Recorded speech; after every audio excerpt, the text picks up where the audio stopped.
আমাদের সংস্কৃতি, আমাদের সংস্কার সর্বদা থাকবে আমাদের সাথে। ভারতের মহান গ্রন্থ আর কাব্যের সম্পূর্ণ সংকলন। সাবস্ক্রাইব করুন তিলক। যদি এই অসম্ভব সম্ভব হয়ে যায়, সময় যেন ডানা লাগিয়ে উড়ে যায়, আর আমি নারায়ণ নারায়ণ, আনন্দিত হয়ে না জানে আপনি কি কি বলে যাচ্ছেন। আসলে এই খুশির প্রতীক্ষা আমি লক্ষ বছর ধরে করে আসছি। আর এই খুশির প্রতীক্ষা অন্য কেউ করছে দেবী। ওকে এই শুভ খবরটা অবশ্যই দিতে হবে আমায়। প্রদ্যুম্নের জন্মের খুশি আর কার হবে? কে করছে ওর জন্মের প্রতীক্ষা? ওই দেবী, ওই যে প্রদ্যুম্নের মৃত্যুর জন্য প্রতীক্ষা করছেন, শ্রীকৃষ্ণ এবং শ্রীকৃষ্ণের পুত্রের শত্রু সম্রাসুর আর মায়াবতী। একটু ওদেরও এই খবর দিয়ে আসি। নারায়ণ নারায়ণ। এই দিনেরই প্রতীক্ষায় আমি এই তলোয়ারকে যত্ন করে রেখেছিলাম। এখন আমি এবার এই তলোয়ারের ধার দেব। ধার অবশ্যই দেব, কিন্তু জল ছিটিয়ে নয়, কৃষ্ণের পুত্রের রক্ত ছিটিয়ে।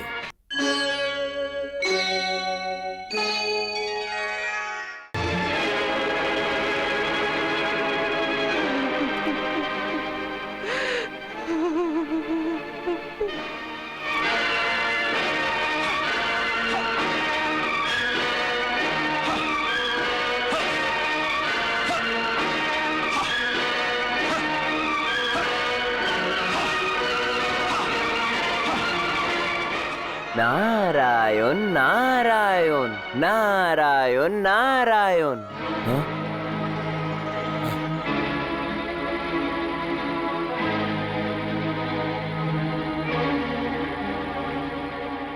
প্রণাম মুনিবর।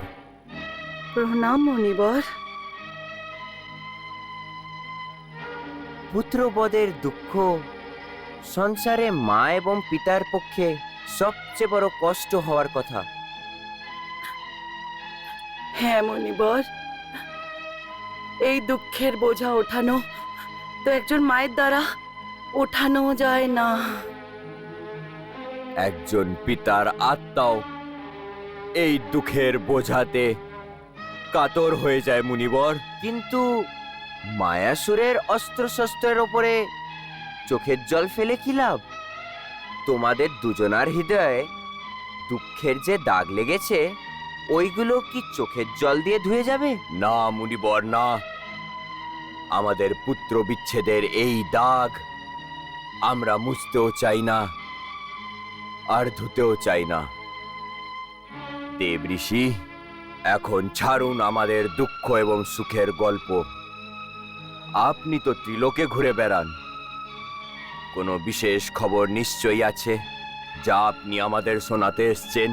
নারায়ণ নারায়ণ, আমি তো আপনাদের এই কষ্ট দেখে এখানে চলে এসেছি যে আপনার এই রাজমহলকে আপনি একটি শোক সভাগৃহ বানিয়ে রেখেছেন, আর ওইদিকে শ্রীকৃষ্ণের রাজমহলে আনন্দ উৎসব মানানো হচ্ছে। আনন্দ উৎসব মানানো হচ্ছে? কিন্তু কেন আনন্দ উৎসব মানাচ্ছে ওরা? কৃষ্ণ কি কোনো যুদ্ধে বিজয় হয়েছে? না দৈত্যরাজ, না। নারায়ণ নারায়ণ। তাহলে কেন দ্বারিকাতে আনন্দ উৎসব মানানো হচ্ছে মুনিবর?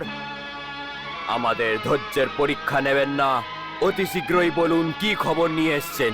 শ্রীকৃষ্ণের পত্নী দেবী রুক্মণীর ঘরে একজন তেজস্বী পুত্র জন্ম নিয়েছে।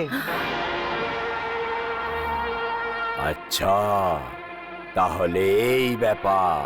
এটা তো শুভ খবর কি না? নারায়ণ নারায়ণ। অবশ্যই অবশ্যই এইটা শুভ খবর মুনিবর। এই দিনেরই তো প্রতীক্ষা করছিলাম আমি। সম্রাসুর, এই শুভ খবর শুনে তুমিও আনন্দিত হয়েছ। এই দেখে তোমার বিশাল হৃদয়ের পরিচয় পাওয়া যায়।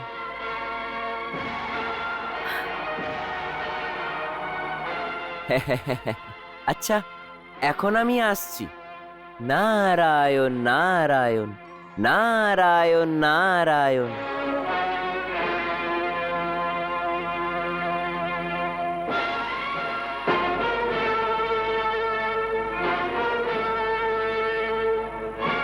এই দিনের প্রতীক্ষা করেই তো আমার তলোয়ারে মরচে পড়ে গেছিল, কিন্তু এখন আমি এই তলোয়ারের ধার দেব।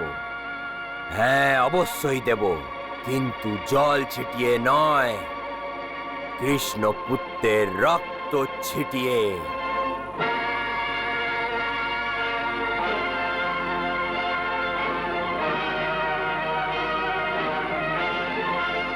আজকে রাত্রেই আমি কৃষ্ণপুত্রের বধ করব। এই শৈশব বধ আজকে রাত্রেই হয়ে যাওয়া উচিত।